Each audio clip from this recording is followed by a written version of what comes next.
Hello, I'm Natalie Kenway, Global Head of ESG Insight at ESG Clarity, and welcome to this very special panel discussion, ESG 2.0 Changing Gear.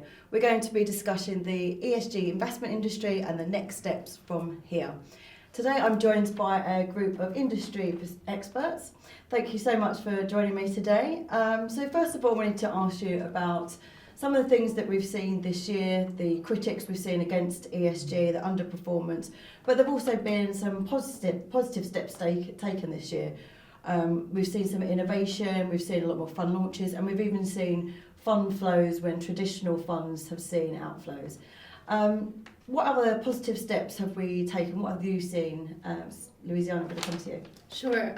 So EQ Investors is a sustainable wealth manager, just for the perspective, and we manage different types of sustainable portfolios. And I think what we need to remember is that sustainable investing isn't just one thing. So the other performance that people are citing can look quite different depending on what objectives you set, sustainable objectives.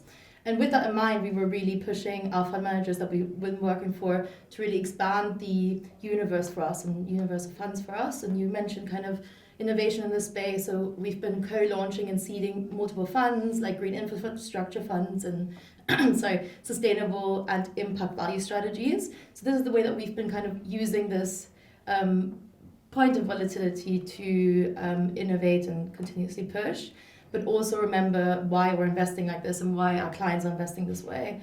And usually they're investing with a sustainability objective as well as a financial performance objective, and it's the long term that we're looking at. And we still stand strong that these two are, very supportive of each other and believe in long-term themes. Fantastic. And Dan, I know it's not on your side of the business at Morningstar, but we've seen some fantastic data come through in terms of fund flows that I've mentioned. What are you seeing on your side of the business? What are the positive steps? Do you know, I think the underperformance is really positive. Okay. I know it's not going to be seen that way, but I think we'd got into a position where people had forgotten that ESG investing is investing. Mm-hmm. And when you're investing, if you're thinking about your client's time horizon, then what's likely to drive returns is the valuation of the assets you're investing in. And a lot of what were thought of and what were marketed as ESG propositions had an enormous amount of very expensive holdings in them. This was obvious. Mm-hmm. This was seen, it was talked about at the time, and there was this belief that holdings could carry on getting more expensive to defy the natural laws of investment because they were targeted more towards a lowering of ESG risk. And so actually what this year has done is remind us that ESG is a form of investing. It's a growing form, it's an incredibly important form, it's vital as a way of connecting people with their portfolios, but it is investing, it obeys the same rules. And now that we understand that better than I think some people understood it over the last few years, I think we'll have a much more mature approach going forward, and people can look forward to higher returns as well as being able to connect their values with their portfolios. Great, thank you. And Paul, with your oversight at the PRI, what would you say have the steps you've seen that have been a good step forward for us? Yeah, so I think that the criticism of ESG this year has been present, obviously. I think it's also been welcome. In much like the underperformance, maybe a good step for the industry to go through. I think having grown so quickly over the last few years, having a bit of healthy skepticism about what ESG is for and what it can achieve, I think is a really important thing. It's very important for us to ask and answer these questions. I think one thing that we've really welcomed over the last year, 2 years, has been an increasing focus on systematic risk. Investors starting to understand that, yes, there are decisions that you can make, capital allocation decisions, you can prioritize alpha, and that's an important part of the industry, but also we're all exposed to the risk of a failure to address climate change, for example. We're all addressed to economic growth being slowed by, say, rising inequality. And these kind of factors are growing in focus for investors, which is very much welcome, and I think something we should encourage even more thinking around. Great. And Shri, you're relatively new to your current role. What has struck you since you've joined that on some of a positive perspective? What have you been surprised about? So the last time I was involved in sustainable investing was 3 years ago, and so it's nice to come back into the industry and see how much it's grown. And like you said, this year is a great time to really challenge some of those like beliefs and misconceptions around sustainable investing, ESG, ethical. I think what I've noticed is there's much more granularity in awareness from end users, so the actual investors, the everyday people. When you exclude certain things or when you overweight certain things, there are different patterns of performance that perhaps, I think, naively, when you're in a market that's always rising, you don't fully appreciate. I remember, I think the last time I was in the industry, it was like sustainability was like the best performing style for the year or something. But when you exclude things, you start to suddenly see, actually, when I'm value aligned investing, I have to accept a different level of performance. I have to accept a different style. Certain biases like growth investing, etc., because you're in these tech companies that have lower carbon footprint. So it's interesting to see people are now starting to understand that better. We're at Parmenion, and we work with a lot of advisors who distribute our funds, and we're seeing the granularity of the questions coming back that really start to show more appreciation and understanding of certain trade-offs. So people starting to understand, okay, animal testing, maybe I just want to screen out non-medical related animal testing. And so, yeah, it's pleasing to see after 3 years away from it all that people are starting to understand exactly what their decisions are bearing fruit for in performance. Okay. Do you know, I think that's so encouraging. Just putting together Shri's comments there and Paul's comments. On the one hand, there's that focus on ESG risk, that systematic risk, which can be priced. And on the other hand, there's that expression of an investor's preferences, like animal testing, which is a different thing, and that's potentially unpriced. That people could decide that, regardless of the investment opportunities, they don't want to be involved in non-medical animal testing. And so that just gives us, I think, really well that combination of what ESG is, which was really kind of all mashed together, I think, a little while ago, but there's some clarity there. Fantastic, thank you. And I wanted to ask about where we can be maybe taking steps forwards from here. And I mean, looking back on this year, one of the biggest themes has been engagement. A lot more companies are talking about that now. We've seen more voting than ever before.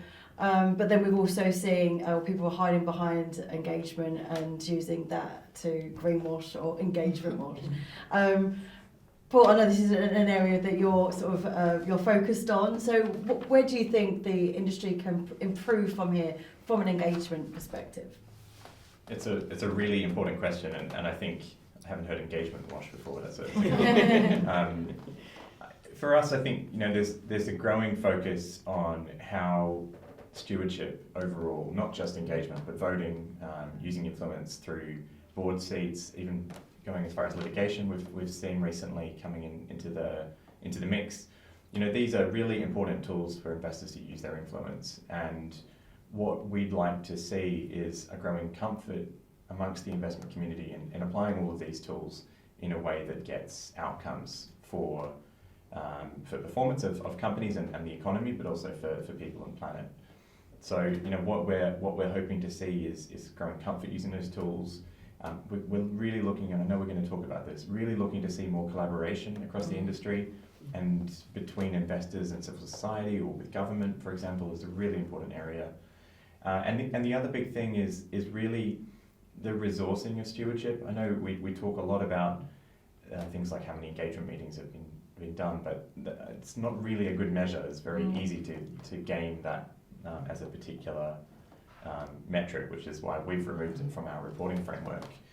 But that doesn't negate the need for the industry all the way down the investment chain to be thinking about, is the level of resourcing that we have for stewardship, for engagement, is that enough at the moment? And we would say it's probably not, but that's a conversation and a dialogue we'd like to have across the industry in the next year or so. Okay. And Louisiana, I wanted to ask you, what are you asking asset managers in your conversations with them about their engagement? Yeah, that's a good question. I mean, at EQ, we have strategic engagement themes that we think are either underrepresented in the asset manager industry or they're very material across our holdings. So just taking a couple of examples, if we go to climate change and COP27 ahead of us, I think it's really important that last year was the year of the commitments, and this year was the year of strategies being developed. But these strategies had significantly different ambitions, and one of the key differences between these strategies was the level of engagement ambition and the strategy with which that was applied by these asset managers. So a couple of things that we're asking them is, very important to have an escalation process. If you don't have an escalation process, there's no teeth in this. There needs to be milestones, there needs to be objectives set against these milestones and reporting against these milestones, and there also needs to be consequences. So a real engagement strategy on net zero, let's say, can't really be justified unless there's real consequences to the lack of progress against these milestones. So what we're asking them is reporting against that, and we'll be expecting that to come out of the next year's type of reporting cycle, hopefully, and totally would support you. We do not want to maximize the number of engagement. We want them to prioritize this and tell us how they're prioritizing. So yeah, that's really good to hear. And I think that point around escalation is so important, because sometimes we hear about investors who just it all gets too hard and they choose to divest. And divestment is okay, right? Like there's a role for divestment, but there are so many other tools, there's so many other steps that can be taken before that, which we'd love to see the community really deploying more forcefully, more publicly, before they start to divest. And I think linked to that as well is that one of the challenges with divestment is that as you divest from a business, you probably lower the price if you're an aggressive seller. So what you're really doing is increasing the expected returns for the buyer of that asset, who may not care. And so actually you're putting higher returns in the hands of a group of people who don't share your values. So actually divestment definitely has a downside as well. But what I find so interesting at the moment is we've got those table stakes engagements, which I think is so important, and a lot of the engagement is being done by ESG managers of some description. But now that there's that greater focus on ESG risk, then actually that's something that all investment managers need to be engaging on. It's not a moral issue. It's not even an environmental issue. It's not for people that care deeply. It's actually for everyone, because if you lower the ESG risk in a business, then you can increase the expected long-term returns. And so I think it's that broadening out of engagement as well as that deepening of engagement, which is really exciting at the moment. Shri, did you have anything to add on the engagement points before we go on? Well, it's this idea of limited resources that Paul mentioned, and it's right. We just don't have enough people focused on engagement, and I'm so tired of seeing when you go to a meeting just like, these are the number of engagements we've had, these are the number of companies we've engaged with.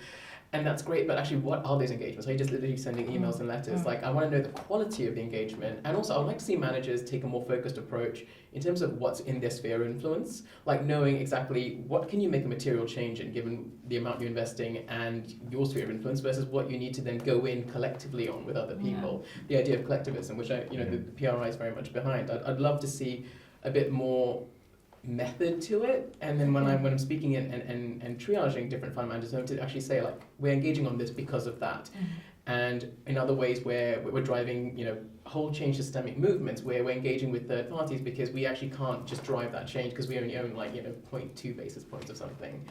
So it's just getting that awareness and getting that targeted approach. Okay, fantastic. Another way that the industry has talked about us all taking a step forward together is collaboration. And there have been so many announcements recently about different groups working together and pushing for different ESG factors, I guess. But then there's also been something that has been said to me, collaboration could be a double-edged sword. You're only as good as the lowest common denominator. Is that to the group? I mean, is that something that you agree with, or is collaboration overall a real big positive for us? Who really wants to jump in? I think it's very much a big positive. It's kind of what I ended the last question on. It's just that I want more collaboration, and there are the idea of collaboration being only as strong as the weakest member. I don't buy into that as well, because there's also scale benefits. There are some small investors that just won't be able to have that sphere of influence without you. So I don't think you can just discount the entire movement just by the smallest. And we definitely need a lot more collaboration to drive systemic change at the government policy level and at industry level. Look at what lobbyists do in the States. I mean, not for the good, but you know, the For the influence. Yeah, exactly. Like to show you the ability of collaboration to drive change. Let's just use it for the right reasons going forward. And we are such a big industry, financial services. Like we can really move the dial if we just kind of connected hands and move forward.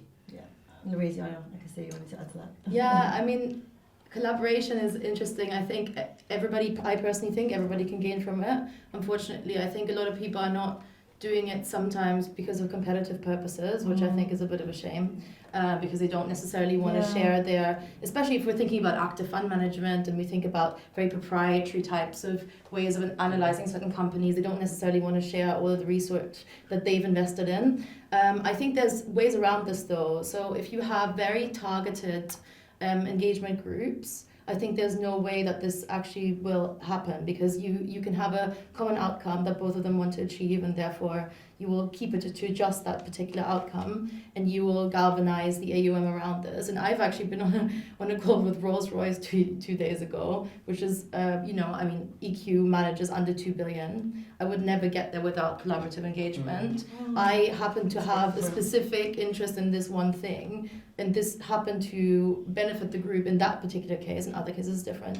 So I agree with this. Other things that we need to engage with together is our own approaches to sustainable investing. It's not just with changing the underlying companies, but it's what is the best practice net zero strategy? How do you integrate biodiversity risk into your investment propositions? Like yesterday, I was in a call with your colleagues at Parmenion about how we're dealing with TCFD. I think there's different layers of where engagement needs to happen, so it's great that it happens in different circles as well. I just want to challenge that point about competitiveness. I've been involved in ESG for over a quarter of a century, and actually it's the area of the financial services business that's always seemed most collaborative and the least, not competitive in terms of not wanting to do a good job for investors, but competing against each other, because I think it's the part of the industry where everyone understands that we're trying to do something that's bigger than just deliver returns for investors. And one of the challenges, frankly, with collaboration is a legal one around coordinating on voting. And so you have to be really careful in terms of what you do with collaboration. And there are lots of groups, PRI, ACSIF, lots of others that are bringing people together for informal conversations. But I think one of the reasons why people are careful about what they're talking about with collaboration is to make sure that they don't breach those rules in terms of coordinating on voting. So I think it seems to me that as we talk with managers, we talk with groups, there's more going on below the surface. There's just not as much happening in the open, which is difficult for end investors and difficult for advisors because they may not be able to see that. But if you're more deeply involved, as we all are, then I think that we can see more that's going on that's not seen publicly. And Paul, I've got to come to you on the collaboration point. What would you say is the PRI message on that? So, I mean, we are probably the biggest network in terms of coordinating collaborative engagement. We've been doing that for 10 years now, and we are one of the partners behind Climate Action 100+. We're about to launch a new initiative called Advance on social issues and human rights. Okay, great. And these are big initiatives. I think, we are getting large mainstream investors who previously had some concerns, be it competition or legal, and they're getting more comfortable with that. So, again, I think the messages are fairly similar. We need to see more collaboration. There does need to be more transparent, and I think that helps to dispel some of the criticism. If you can see who was the lead investor for each company, which is what we're hoping to do for Advance, you can have a better conversation if you're scrutinizing your managers, and you can say, okay, that's interesting, you're the lead investor for 5 companies, but not for this one here. Tell me about that. Let's talk through what you're doing. So I think, there's always going to be a degree of confidentiality, and that's important to maintain the relationship with the companies. But, we're getting to a point where everyone knows engagement's happening. So let's have a more honest conversation, a more public conversation about that, so that we are able to, get towards leadership in different company engagement groups. Fantastic, thank you. And moving on to our last question. Where do you see ESG investing in 5 years' time? So I'll go down the line. So Dan, to start with you. I think it seems to me there's a few things that will happen over the next 5 years. The first is that we'll really stop talking about ESG because taking into account ESG risk is just going to be such a core part of the investment work that everyone does that it disappears into the foreground. That who's not going to think about ESG risk? Who's not thinking about ESG risk now as they build portfolios? They think about companies. So the ESG risk side, I think, just becomes entirely a normal part of what everyone does. The second thing, though, is how do we serve clients that want to express their preferences? How do we get from us where we are today, which is that people really have to, unless they're very wealthy, have to sign up to a set of preferences that are set by an index provider or a fund provider and get to a really personalised portfolio. And I think we have a phenomenon in the US known as direct indexing, where you can really personalise a portfolio for people who are far less wealthy than would have been the case in the UK. We'll see that coming to the UK, I have no doubt. And so we'll have people with highly personalised portfolios built around their values, which they've co-created, where they can really see the difference they're making with their money. And so I think there's two things happening: high degrees of personalisation and just completely endemic approach to ESG risk management. Yes, Emil Haller's, our US news editor, has really been covering and picking up on that in the US. So interesting point.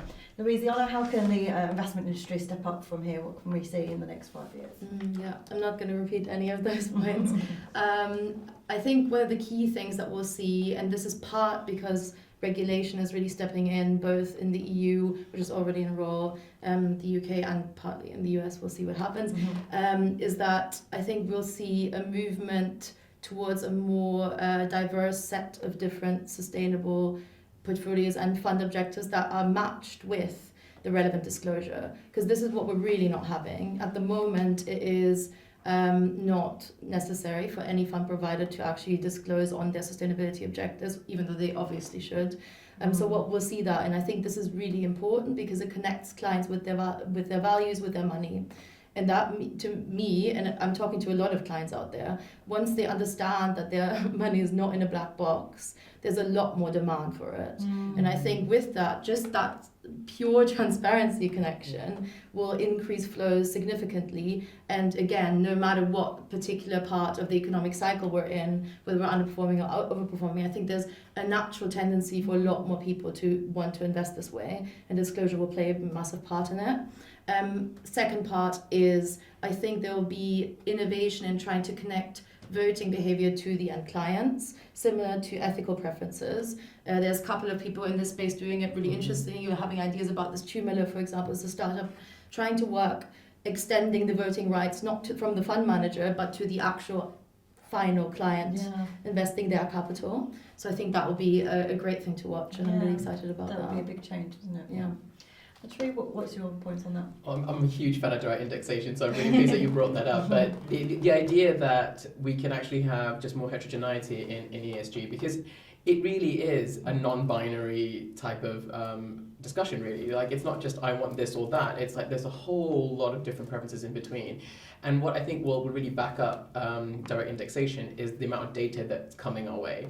Now, there's a lot of issues with the data that we have now, but there's just more disclosure coming our way with TCFD today, TNFD tomorrow, TIFD that I've heard more recently. So you're getting all this amount of disclosure, and there's only really one way to kind of bring it into decision making effectively, and that is to use technology to kind of really peel through it, understand what impact it has, and then use that to create more customized portfolios. So I think there'll be more transparency, there'll be more data-driven insights. The whole spatial finance initiative is fascinating because we're now able to use geospatial data to actually pinpoint externalities to companies.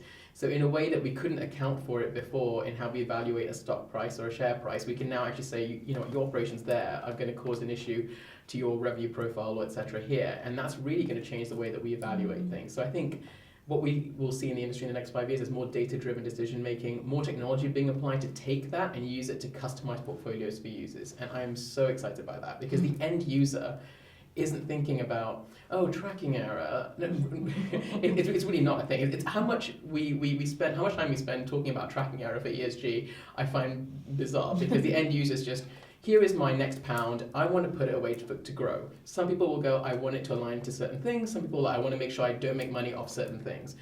That's the end equation that we're trying to optimize for. And yet we're so worried with, tracking error has to be like 90 bips, 100 bips, nowhere more than that.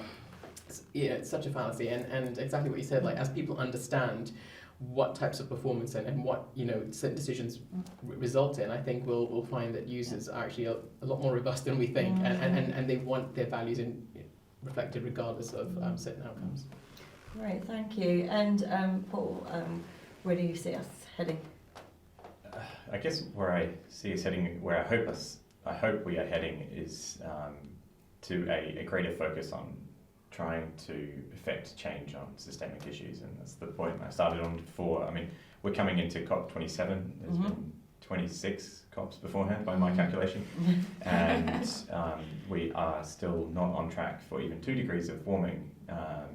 So, if you are invested, if you're a beneficiary of a pension scheme, if you're a long-term investor, your portfolio, your well-being more broadly, is really threatened by that.